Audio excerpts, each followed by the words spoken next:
제9. 심오한 지혜를 지닌 이가 잘설한 거룩한 진리를 분명하게 아는 사람들은 아무리 방일하더라도 여덟 번째의 환생을 받지 않는다. 성가 안에야말로 어뜸가는 법에 있으니 이러한 진실로 인해 모두가 행복하기를. 심오한 지혜를 지닌 이, 부처님을 뜻하죠. 여기서 지혜는 빤냐를 번역한 것인데, 빤냐는 생각이나 느낌으로 아는 것이 아니고 진리를, 사실을 있는 그대로 꿰뚫어 보고하는 것을 말합니다. 잘설한 거룩한 진리는 구체적으로는 고집멸도 사성제를 의미한다고 이해하시면 되겠습니다. 이어서 분명하게 안다고 하는 것은 빤냐로서 체득해서 아는 것을 말합니다. 그러니까 고집멸도 네 가지 거룩한 진리를 빤냐로서 깨쳐서 제대로 안 사람은 그 이후 수행을 놔버리고 아무리 제 멋대로 산다 하더라도 여덟 번째의 환생은 받지 않는다. 그런 말씀입니다. 이러한 지위는 내 쌍의 8단계에 있는 성자들 가운데 두 번째 예류과에 해당되는 지위입니다. 예류의 예자는 참여할 예자고요. 류는 흐를 류입니다.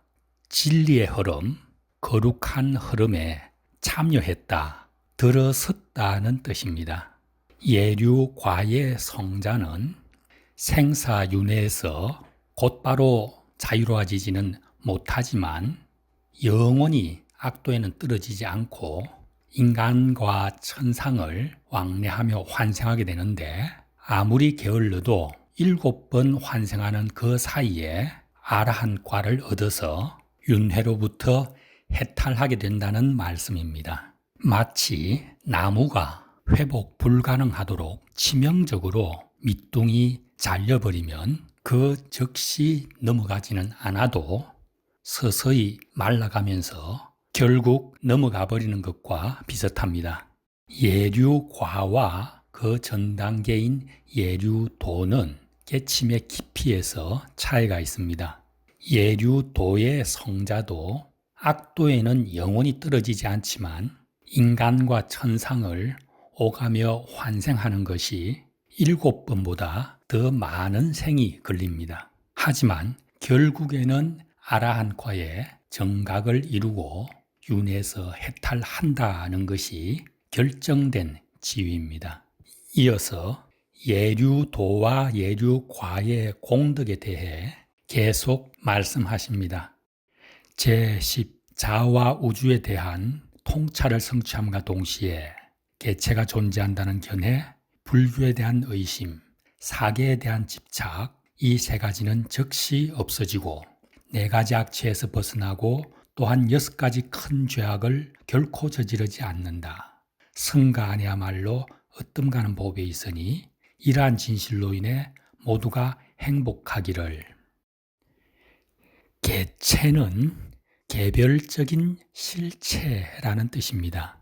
우리는 보통 생각하기를 개개인으로서의 한 사람은 그 신체와 영혼에 있어서 다른 사람, 다른 것들과는 근본적으로 완전히 분리되고 독립된 별개의 존재라고 여깁니다.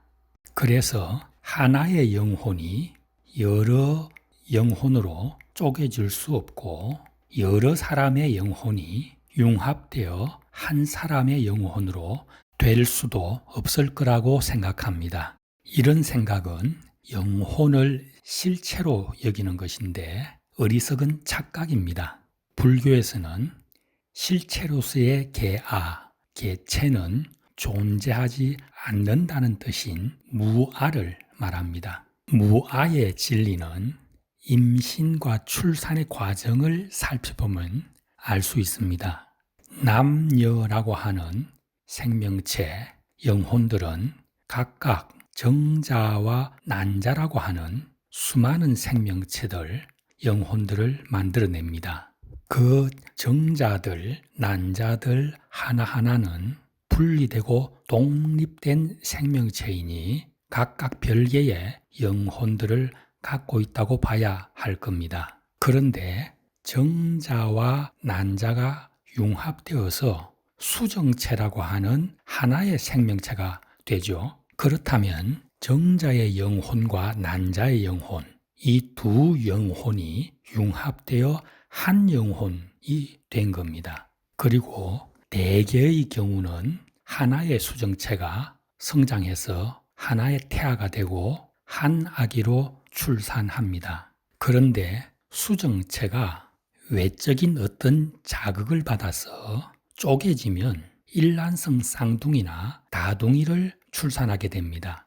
몇 해 전에 한 캐나다인이 일란성 네 쌍둥이를 출산했다고 매스컴을 탔던 것처럼 말입니다. 하나의 수정체가 쪼개져서 일란성 쌍둥이를 출산할 확률이 자연 수정의 경우에는 0.3%인데 인공 수정의 경우에는 그 7배나 된다고 합니다. 이처럼 나의 영혼, 개인의 영혼이라고 하는 것도 한 영혼이 여러 영혼으로 분리될 수 있고 여러 영혼이 한 영혼으로 융합될 수도 있기 때문에 거기에는 개별적 실체성이 실체로서의 자아는 없는 겁니다.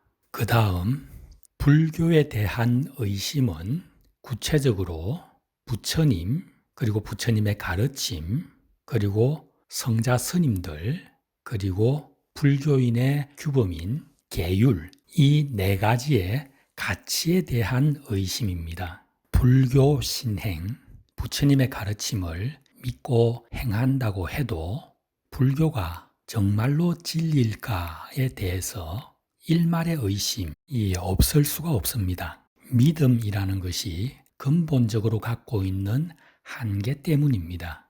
하지만 깨침은 사실 그대로를 보는 듯이 아는 것이기 때문에 믿음의 한계를 넘어서 버립니다. 그 다음 사계는 삿된 계율이란 뜻입니다. 말하자면 미신 같은 것입니다. 불변의 진리와 참된 행복을 명확하게 체득한 사람은 바른 종교와 삿된 종교, 바른 수행과 삿된 수행을 분명하게 구분하게 됩니다.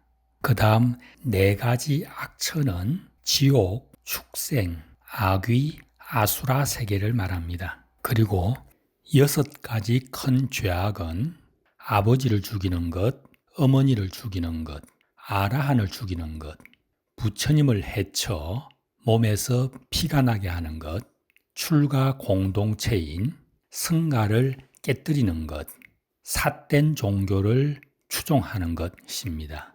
이 6가지 큰 죄악을 지으면 지옥에 떨어진다고 합니다. 이 6가지 중에서도 뒷순서로 갈수록 죄업이 더 커지고 죄업이 커질수록 그 과보로 받는 고통도 커지는 법입니다. 제11. 몸과 말과 뜻으로 사소한 악행을 지었더라도 그것을 감추지 못하니 열에 의해 설해진 길을 본 사람은 자기 허물을 뉘우치지 않고 덮어버리는 것이 불가능하다. 성가 안에야말로 어뜸가는 법에 있으니 이러한 진실로 인해 모두가 행복하기를. 열에 의해 설해진 길이란 온갖 고통에서 벗어나고 참된 행복을 누리며 살 수 있는 방법을 말합니다. 그 대표적인 길이 팔정도죠. 깨쳐서 성자가 되었다 해도 사소한 악행은 지을 수 있습니다. 과거생과 금생에 범부로 살면서 익힌 나쁜 습관, 특히 감정적인 습관은 단번에 끊어지지 않기 때문입니다. 그렇다 하더라도 자기가 지은 허물을 뉘우치지 않고 덮어버리는 것이 불가능한 이유는 이 우주의 진리를 거스르고 차별과 탐욕과 정오로 살면 반드시 고통받게 되어 있고 진리에 맞게 온 우주를 한 생명으로 알아서 자비와 헌신으로 살면 반드시 행복해진다는 것을 너무도 잘 알기 때문입니다. 그리고 자기가 지은 악업을 뉘우치지 않고 덮어버리면 반드시 고통스러운 과보를 받게 되지만 진실하게 참회하면 그 악업이 정화가 되어서 과보가 작아지거나 없어질 수 있다는 이치도 알기 때문입니다. 제6문단부터 여기 제11문단까지는 부처님께서 성보, 성자 스님들의 공덕을 천명하셨습니다. 부처님께서 보배경의 본론에 해당되는 불법성 3부의 공덕을 여기까지 이렇게 전개하시고 이 뒤 세 문단에서 3부의 공덕을 정리하십니다. 제12 여름에 첫더위가 와서 숲의 나뭇가지마다 꽃을 피워내듯이 지묘한 단말을 설하여 최상의 축복인 정멸에 이르게 한다. 붓다 안에야말로 어뜸가는 법에 있으니 이러한 진실로 인해 모두가 행복하기를. 정멸은 완전히 영원히 없어진다는 뜻입니다. 모든 고통의 원인인 탐진치가 완전히 없어짐으로써 고통도 완전히 영원히 없어진 상태입니다. 언어라고 하는 한정적 표현을 초월한 차원이기 때문에 나쁜 것을 부정하는 이런 간접적인 방식으로 표현하셨습니다마는 그 내용은 최상의 축복, 무한정의 행복이라 하겠습니다. 제13 비할 데 없이 뛰어난 이는 가장 뛰어난 것을 알고 가장 뛰어난 것을 준다. 가장 뛰어난 결과를 가져오는 가장 뛰어난 위없는 단말을 설하였다. 단마 안에야말로 어뜸가는 법에 있으니 이러한 진실로 인해 모두가 행복하기를. 비할 데 없이 뛰어난 이는 부처님을 뜻하죠. 제14 과거는 없어지고 새로운 업 짓지 않으며 미래의 생존에 집착하지 않는다. 번뇌의 종자 부숴버리고 그 생장 원치 않으니 지혜로운 이들은 불길이 꺼지듯 생사윤회 고통의 정멸에 든다. 성가 안에야말로 어뜸가는 법에 있으니 이러한 진실로 인해 모두가 행복하기를. 사람들은 대개 시간과 공간이 실제로 있고 그 시공 속에서 우리가 살아간다고 생각합니다. 하지만 그건 큰 착각입니다. 생명은 절대 지금, 절대 여기를 살고 있습니다.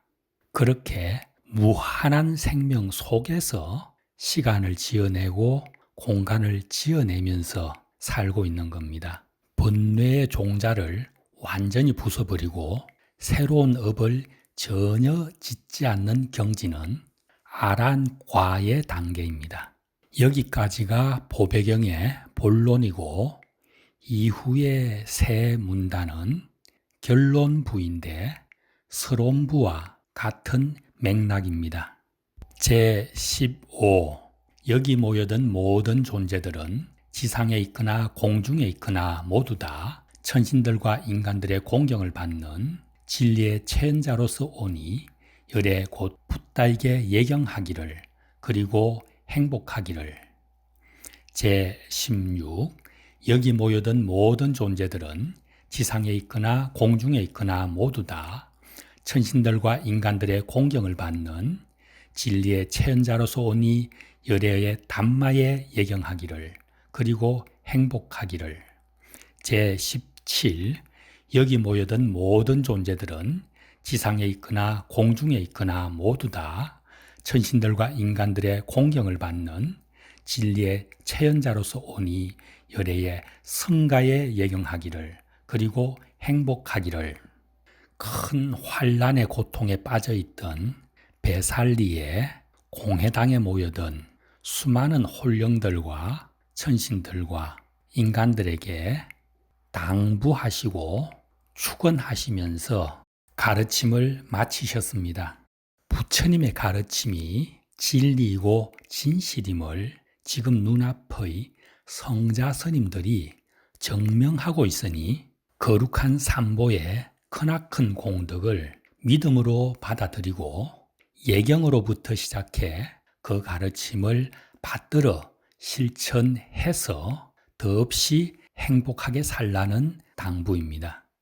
지금까지의 해설이 좀 어렵더라도 이해하려고 노력하면서 듣고 또 들으면 틀림없이 점점 더 이해가 깊어지고 확신을 갖게 되면서 살아가는데 큰 힘이 될 거라고 생각합니다.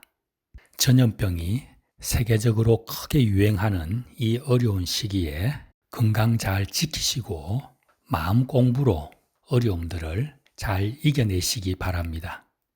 보배경 해설을 이것으로 마치겠습니다.